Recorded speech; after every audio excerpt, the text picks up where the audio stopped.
Continue to follow that. Well, days after Missouri's Attorney General called for an investigation into Hazelwood's mandated training of school resource officers, AG Andrew Bailey is launching an official investigation. This follows a fight too graphic to show on TV, where high school student Kaylee Gain, pictured here, was seen being punched several times and had her head slammed onto the concrete. The 16-year-old remains unconscious. She is in critical condition at a St. Louis hospital. The fight video, recorded by other students, has gained national attention. This is 5 on your side at 6. Focused on you. Teachers and administrators at Hazelwood East High School say they're receiving vulgar threats of violence after Attorney General Andrew Bailey tried to blame a student fight on their DEI policies. Thanks for joining us. I'm Ann Allred. And I'm Mike Bush. Kaylee Gain suffered a severe head injury in a fight off campus after school 3 weeks ago. The AG thrust her story into the national spotlight when he launched an investigation into the school's DEI program. In a letter today, Hazelwood signaled it will hand over documents Bailey is requesting. But tonight, their attorney says as more information comes to light, it will likely be an embarrassment to Bailey and his office. Our political editor, Mark Maxwell, is here with new details explaining what that all means. Mark? Mike and we've already exposed the long list of errors in Andrew Bailey's initial investigation, and it's calling his credibility into question. Judges often hold lawyers to strict rules in a court of law. You can't make stuff up. Now his wildly inaccurate investigation could land him at the center of one. We're looking into whether or not there's any sort of legal action we can take to stop him from being such a bully and using his office just for political purposes. Attorney General Andrew Bailey sent this letter to the Hazelwood District's attorney, Cindy Ormsby, brushing off her criticisms of his investigation. You allege inaccuracies, he says in quotes. The most egregious error you identify is an incorrect date reference. I did not believe that was his most egregious error. I believe his most egregious error in his original letter to the school district was the jump to the conclusion that the fight between the two high school females was based on race, and that it was because SRO officers were not in the building, which he believes for some reason is a result of the school district's emphasis on DEI policies. What Bailey didn't know, the district did have 60 security guards and monitors on the payroll. One of them tried to intervene in this fight March 7, the day before Kaylee Gain was severely injured. Ormsby scolded Bailey's incomplete investigation, saying it's dangerous and will likely be an embarrassment to you and your office when and if the facts become known to you and the general public. Some of those facts remain sealed in juvenile court. Others are starting to emerge. There was a specific instance the day before, wasn't there? Correct, there was. There was a physical altercation in the hall involving one of these uniformed guards the day before. Yes. Ormsby said that fight led to a student being suspended. And while she wouldn't name that suspended student, the attorney for the suspect in the fight the next day identified that student as Kaylee Gain. The other juvenile involved in this was suspended from Hazelwood East High School the day before this all happened, for fighting. Bailey's rush to judgment without knowing all the facts and his eagerness to inject divisive racial politics into a severe tragedy is also coming under fire from the Missouri NAACP. They're asking why Bailey never showed any interest or took any action when it was black students who were killed in fights or who were subjected to blatantly racist discrimination. The NAACP says, quote, "It is outrageous that our tax dollars are funding his racist political talking point."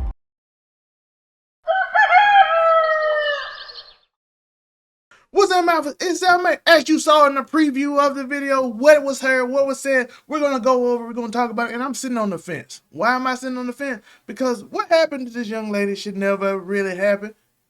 And people should train their kids how to fight, per se, in a way that's conductive, because y'all kids got a lot of anger issues, and we need to work on that. But Kaylee Gain showing signs of significant cognitive impairment following high school beatdown, family says.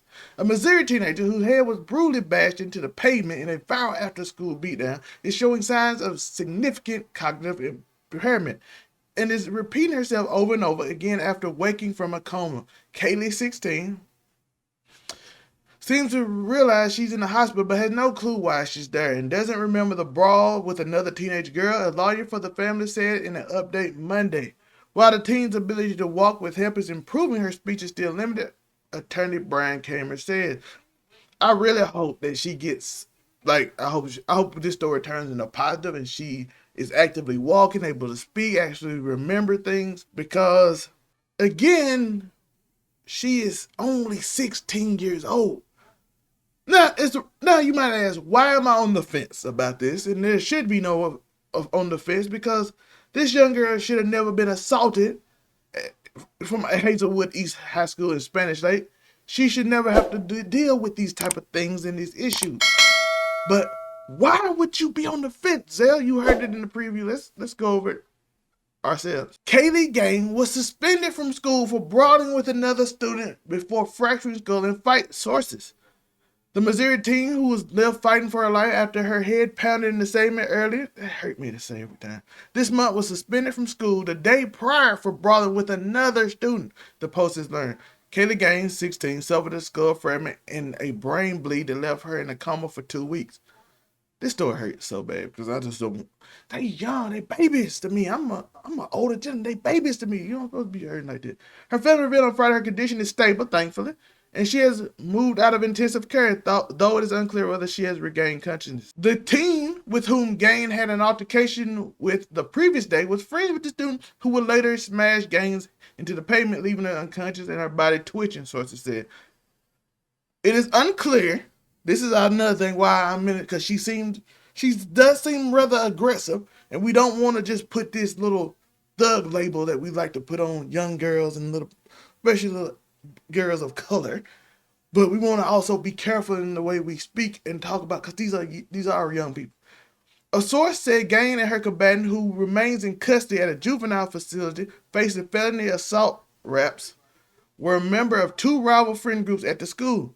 The minor's defense attorney Greg Smith said she had no violent history prior to her clash with Gain and is an accomplished violin player and standout student. As it also says up here, it is unclear if Gain was the aggressor or the target in the earlier fight, which you also got to put into. But again, y'all got to teach.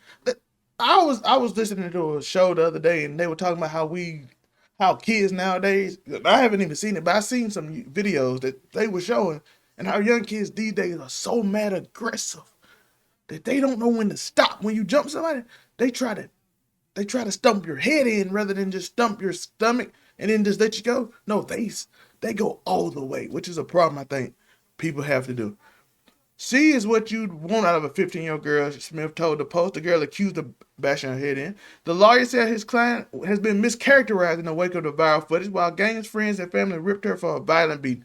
Prosecutors will push for the jail teen's case to be removed from juvenile court during a hearing next week so she can be tried as an adult. Her parents, Smith said, are scared to death of the case against her. They want her to come home, he said. 2 separate GoFundMe accounts on behalf of Gaines' parents, who are no longer together, have closed up $400,000. The attorney representing Gaines, Brian Kimmer, declined to comment. Hazelwood High School did not return a request to talk about. Now, like I said, this is a hard thing. I'm on the fence about it because, again, if she's an actual aggressor and she started a fight, it's kind of life, especially if she's fighting other girls and got cliques and you start fighting. And like I said, these kids are a little out of hand. They don't know how to really fight, right? You know what I'm saying? Like they ain't got no like codes or honor. Like even in the hood, you got codes of honor. You jump and you do this, blah blah blah. Not as much anymore, but you did. So, and your parents literally usually taught you how to do this, but in this case, they really seem like they didn't. So I'm kind of on the fence about this. Let's read about what the family of the teen said. The suspect, the family of 50-year-old Marnice DeClue, who is identified as the suspect charged with assaulting Kaylee Gain, they said she was bullied for months before the fight. Okay, we're getting another perspective now. We're getting another perspective on this. The family of Kaylee Gain said she started speaking again and is starting to walk with medical assistance. Thankfully, we could get that done. Kaylee is now outside of medical care the past few days, has been able to engage in limited verbal conversations, her parents said through a lawyer. Kaylee also began speech therapy and has gone for short walk with the assistance of the hospital. We are thankful for that again. Reports of her incremental recovery comes 3 weeks after another 15-year-old teenager was charged with assaulting her in St. Louis County, about half a mile from where they attended school. Now, after viral and political firestorm attracted floods of misinformation, both families are going public to provide more context around the violent incident and what happened for the teens involved. Gain family said they want 15-year-old Marnice Declue charged as an adult, given particularly violent nature of this assault, and has also taken into account the devastating injuries that Kaylee has incurred. Officials had not publicly identified Declue before now, but her family issued an open letter Thursday night to address the misconceptions surrounding their daughter's character, highlighting her honor roll status, proficiency in 4 languages, and she played volleyball and violin in the school orchestra. Gaines' parents said they take issue with the public comments and called Declue to be charged as an adult, citing screenshots of deleted social media they were unable to verify. Look, again, you being dangerous. Listen, I also worry about this because, again, I don't know the whole thing. And you would say this is not as open and shut as people think. It could be a lot behind this. I'm going to keep up with this story. We're going to keep up with this story. But similarly reviewed on 5 on Your Side in recent weeks appeared to come from social media accounts that do not currently exist. Brian Casimir, the attorney of Gaines' family, acknowledged he wasn't sure if the inflammatory posts were legitimate, but still published them in a letter under the law firm letterhead that attributed them to Declue. Such accusation would not be welcome in the court of law without verifiable evidence. Meanwhile, Declue's mom and dad, 60-year-old Consuelo and 67-year-old Ronald Declue, have been making visits to see her while she's been in juvenile custody. In a Friday phone call, they tell Family they dismayed to hear Gain is in a coma for so long and relieved to hear that her recent improvements because she wants to apologize. I just feel for my daughter, the Declue mother said. She's not a troublemaker. She's not a bully. Bernice was not the aggressor, she said. This has manifested over a 3-month period. My daughter was focused on her education, and I don't know. Maybe they thought she was a nerd. According to Declue, police investigators have compiled copies of Instagram messages that include menacing threats to Marnice. So she has had menacing threats to her. My daughter said she was blacked out during the fight. I didn't know she was being bullied. I would have pulled her out of school.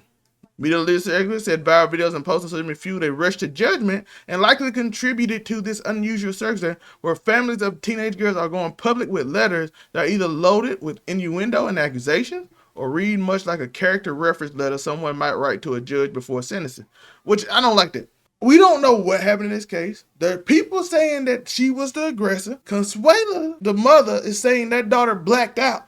Like, again, if you ain't learned how to fight and you just get angry and you just do something, you should black out. Social media platforms can cause people to rush to judgment, communicate Professor Julie Smith said, which we also gotta slow down. Do not label this young lady as a thug. We do not know if she been really bullying that girl for 3 weeks and she blacked out. And this other girl is just like a nerdy student who don't want to just cause a problem, but she just blacked out of anger. That could explain a lot. That could do a lot. You know what I mean? Like, you don't know what people are going through. Social media pressure. According to this, they have evidence that she was getting bullied, but they say they have evidence on the other side, which can't be verified. Again, it might just be they just had beef with the friend and she was bullying her friend and then she got mad that she beat her friend up the day before and I don't know what happened. And then she tried to bully her and she just blacked out. That could be a reason. It's not now. I do also want to say the reason. I'm leaning that way, but the only reason I'm split on this is because you don't bash someone's head in the ground. You don't just. That's tough. You know what I mean? Like you don't just give people brain damage. You don't slam their head on the pavement. You have to have some form of self-control. I gotta be how human I can be. My firm belief is human beings should always be in control of their emotions. At least to some extent. You have to go through some things. You have to struggle. You have to overcome certain things in your life that you learn and train yourself to overcome emotion. Her parents is a little older, so maybe they don't have that same opportunity. They're more like grandparents because this girl is 15 and they're 66. I mean, they had them when they were 40. I had my parents at 40, but I also had cousins that would fight. I had a brother that tried to torture me every day. I love him to death, though. He would torture me to do things. Make you mentally tough. You go through basketball, you go bleed, you play football, you play sports, you learn how to control your emotions, you just don't run out. There's certain things you should do as a parent to allow your kids to be out of control, which I do kind of put on the mother and the father, which I don't want to, because I'm just on the fence because I don't want to blame them because they might have raised the most amazing daughter, like honor roll student and everything. So I don't want to put that on them because I'm going off hood rules and how you supposed to in sports. So my mind is automatically, oh, you should have learned this. And it's hard. I'm on the fence. Let me know your thoughts. What do you feel? How do you feel about this case? But again, I can't go with you bashing the girl's head in. I can't not go with it. Like and subscribe. Show every Thursday. All that stuff. We'll keep up with this case, and I might make up my mind sooner or later. Peace.